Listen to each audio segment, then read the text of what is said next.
इस बीच एक बड़ी खबर आपको बता दें, देश भर में मानसून का रौद्र रूप जारी है। 13 राज्यों में बारिश और आंधी का अलर्ट है। 85 किलोमीटर प्रति घंटे की रफ्तार से हवाएं चल सकती हैं। यूपी बिहार समेत कई राज्यों में वज्रपात की चेतावनी है। अगले 12 घंटे भारी बारिश। ऐसे में अब लोगों को सतर्क रहने की अपील की गई है। तो देश भर में मानसून अब अपना रौद्र रूप दिखा रहा है। कई राज्यों में लगातार हो रही बारिश ने जनजीवन प्रभावित किया है। हमारे सहयोगी ब्रायन थॉमस की रिपोर्ट आपको दिखाते हैं कि ग्राउंड जीरो पर हालात क्या हैं। आईएमडी का अलर्ट दिल्ली में येलो जोन का था और इसके वजह से कल देर रात बारिश हुई।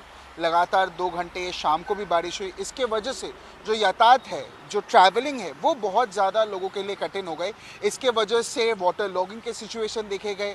इसके वजह से ट्रैफिक जैम जो है वो बहुत ज़्यादा बढ़कर नज़र आई। गुरुग्राम में भी ट्रैफिक का जो मसला है, जो मंजिल है, वो बहुत ज़्यादा बढ़ता हुआ नज़र आ रहा था। अभी हम साकेत के एरिया है जो साउथ दिल्ली में कहा जाता है, और साउथ दिल्ली एक पॉश एरिया कहा जाता है। पर देर रात बारिश के बाद फिर सुबह भी थोड़ी बूंदाबांदी बारिश हुई। लाइट ड्रिजल के बाद यहाँ भी वाटर लॉगिंग का जो सिचुएशन है वो बहुत ज़्यादा ही प्रेवलेंट है, बहुत ज़्यादा एविडेंट है। मैं आपको अगर तस्वीरें दिखाऊं तो आप देख सकते हैं यहाँ बारिश के चलते जो वाटर लॉगिंग है वो बहुत ज़्यादा हो गया है, जिसके वजह से जो ऑटोज़ है, 2 व्हीलर्स है, गाड़ियाँ है, उसमें बहुत ज़्यादा जाने आने में दिक्कतें हो रही है। आप देख सकते हैं पानी भरा हुआ है, यहाँ गाड़ियाँ जा रही है, स्ट्रगल कर रही है, क्योंकि आगे भी आप देख सकते हैं रास्ता ख़राब है, वहाँ पॉट होल्स है, गड्ढे हैं, जिसके वजह से जो 2 व्हीलर्स है, जो बाइक स्कूटी है, वो बहुत ज़्यादा स्ट्रगल महसूस कर रहे हैं, प्रॉब्लम फेस कर रहे हैं। देखिए आप देख सकते हैं इतने गड्ढे हैं कि जाने आने में प्रॉब्लम हो सकती है। और दिल्ली में कहीं ना कहीं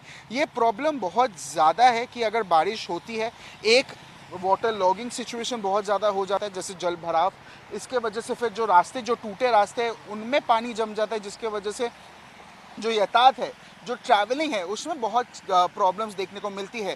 इसके अलावा ट्रैफिक जैम्स भी एक कारण है, क्योंकि पानी जम जाता है, क्योंकि ट्रैफिक, इसके वजह से जो ट्रैफिक रेस्ट्रिक्शंस है वो बहुत ज़्यादा हो जाता है, ट्रैफिक रुक जाती है। और जो बच्चे हैं, क्योंकि अभी सुबह का टाइम है, यहाँ स्कूल के बच्चे ज़्यादा होंगे जो अपने पेरेंट्स के साथ स्कूल जा रहे होंगे, तो इसकी वजह से भी आप देख सकते हैं कि जो बच्चे हैं वो भी लेट पहुंच सकते हैं। जो ऑफिस गोअर्स हैं उनके लिए वो ऑफिस पहुंच सकता है। और गुरुग्राम की अगर बात करें, गुरुग्राम में भी वर्क फ्रॉम होम का भी इंडिकेशन दिया गया है। बारिश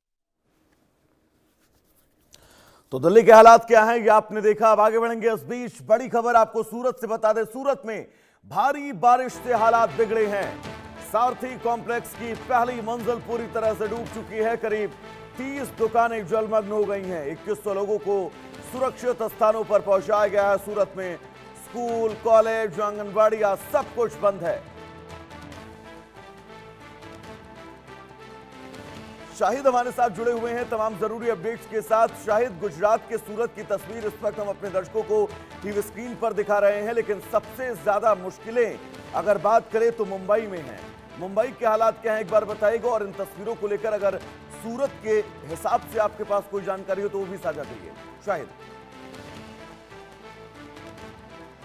जी, मुंबई में इस वक्त मैं 2 तस्वीरें आपको दिखाना चाहूँगा। दिखाइए। बिल्कुल। एक तो मेरे कैमरामैन से कहूँगा कि इस तरफ दिखाएं समुद्र अरब सागर, जो ठाठे मारता समुंदर है, और आप देखिए कि किनारे पे चुनिंदा लोग नज़र आ रहे हैं, और उनके साथ जो पीले रंग के कपड़े में आप देखिए वो मुंबई पुलिस के जवान हैं। उनकी तैनाती का मतलब है कि आप समझ लीजिए कि यहाँ पे दूर दूर तक किसी को फटकने नहीं दिया जा रहा है, क्योंकि समुद्र ठाठे मारता हुआ समुंदर और ये तेज़ हवाओं के साथ चलने वाली ये लहरें, इसकी वजह से किसी को भी जो है करीब आने के लिए मना किया जा रहा है, ताकि कोई जानी हादसा ना हो। ये आप मेरे सामने जो है नरीमन पॉइंट है, और इस किनारे इस पूरे बेल्ट में जो है आमतौर पर इस वक्त सैकड़ों की तादाद में लोग नज़र आते हैं। लेकिन हालात चूँकि तेज़ बारिश की वजह से जो है, अभी तो बारिश हल्की है, बूंदाबांदी है, लेकिन हालात अभी भी नासाज हैं। इसको मद्देनज़र रखते हुए चूँकि मौसम विभाग और बीएमसी ने अलर्ट जारी किया है, इसलिए बीएमसी जो है इन सभी जगहों पर जो है किसी को भी जो है मना करने की मतलब जाने पर पाबंदी आयद की है, और इसलिए पुलिस अपनी जिम्मेदारी निभाते हुए यहाँ उनकी तैनाती है। दूसरी तरफ एक तस्वीर आपको, एक मंजर आपको दिखाना चाहूँगा कि सामने देखिए 2 रोड है, एक उस तरफ जाने वाली है और दूसरा मुंबई की तरफ आने वाली। एक रोड पे जो है गाड़ियां बिल्कुल भी नहीं है और शायद एक गाड़ी आपको दिखाई दे रहे है और दूसरी तरफ आप देख लीजिए। कहने का मकसद सिर्फ ये है कि ज़्यादा संख्या में जब गाड़ियां होती हैं तो उसका असर बारिश की वजह से ट्रैफिक पर भी पड़ता है। अब आते हैं मुंबई और उसके आसपास के इलाकों की बात करें तो सबसे ज्यादा जो है असर पड़ा है मुंबई से सटे जो इलाके हैं दूसरे जिले। और आने वाले वक्त में अगर बारिश ऐसे ही जारी रही तो तय है मुश्किलें और ज्यादा बढ़ेंगी मुंबई वासियों के लिए। शायद लौटेंगे आपके पास। इस बीच अपने दर्शकों को दो सबसे अहम तस्वीरें दिखाना जरूरी है। देश के पहाड़ी राज्यों में लगातार हो रही बारिश अब तबाही का कारण बन रही है। हिमाचल प्रदेश के कुल्लू जिले में बादल फटने की घटना के बाद कई गांवों का संपर्क टूट गया है। तेज बहाव और मलबे के कारण सड़कें और पैदल मार्ग क्षतिग्रस्त हैं, जिसके कारण ग्रामीणों को परेशानियों का सामना करना पड़ रहा है। प्रशासन हालात पर नजर बनाए हुए हो और प्रभावित इलाकों में राहत बचाव दल तैनात किए गए हैं। दो तस्वीरें आपकी टीवी स्क्रीन पर। सबसे पहली तस्वीर हिमाचल प्रदेश के कुल्लू की, जहां पर बादल फटने के बाद पानी का सैलाब आपको टीवी स्क्रीन पर नजर आ रहा होगा। तो वहीं दूसरी तस्वीर जम्मू कश्मीर के डोडा की। डोडा में बादल फटने के बाद भारी तबाही, कई टन मलबा इस पूरे रिहायशी इलाके में आया, जिसके चलते अब बहुत सारी मुश्किलें।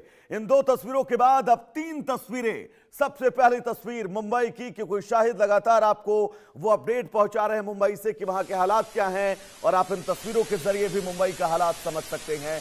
दूसरी तस्वीर गुरुग्राम की, साइबर सिटी कहा जाने वाला गुरुग्राम, लेकिन हर मानसून में गुरुग्राम की तस्वीर कैसी हो सकती है उसका अंदाजा आप लगा सकते हैं। और दिल्ली की तस्वीर तीसरी। तो हमारे साथ गुलशन ग्रोवर जुड़े हुए हैं, सहयोगी हमारे हैं गुरुग्राम से ही। गुलशन, गुरुग्राम की जो तस्वीर दिखा रहे हैं ये हर मानसून में कोई नई नहीं है। एक बार फिर उन्हीं तस्वीरों से दो चार गुरुग्राम वासियों को होना पड़ रहा है कि यहां का नगर निगम बिल्कुल नकारा, अगर मैं कहूं तो शायद मैं गलत नहीं हूं। गुलशन। बिल्कुल आपने ठीक कहा कि ये कोई पहली तस्वीर नहीं है जब हम बारिश के समय में गुड़गांव की तस्वीरें देख रहे हों। इससे पहले भी गुड़गांव की तस्वीरें इसी तरीके से नज़र आई। जब भी बारिश होती है गुड़गांव की सड़कों पर जो जलभराव की स्थिति है वो देखने को मिलती है। कई वाहन जो है वो सड़क को धंसने के कारण उसके अंदर फंस जाते हैं। और कल भी कई तस्वीरें सामने आई जहाँ पर बसें धंसी हुई थी। इसके अलावा जो एसयूवी गाड़ी थी वो धंसी हुई थी, कई दोपहिया वाहन चालक धंसे हुए थे और लोगों के जो पानी है वो कमर तक जो पानी है वो सड़कों पर आ गया था।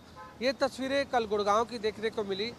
सबसे बड़ी बात ये होती है कि हर बार जो प्रशासन है वो दावे और वायदे ज़रूर करता है कि हमने मानसून को से पहले पूरी तैयारियां कर ली हैं, लेकिन प्रशासन के दावे और जो वायदे हैं वो खोखले नज़र आते हैं। और वो खोखले हम इसलिए भी कह रहे हैं क्योंकि तस्वीरें जो बयां करती हैं वो साफ तौर से उनके वादे और दावों की पोल खोलती हुई दिखाई देती हैं।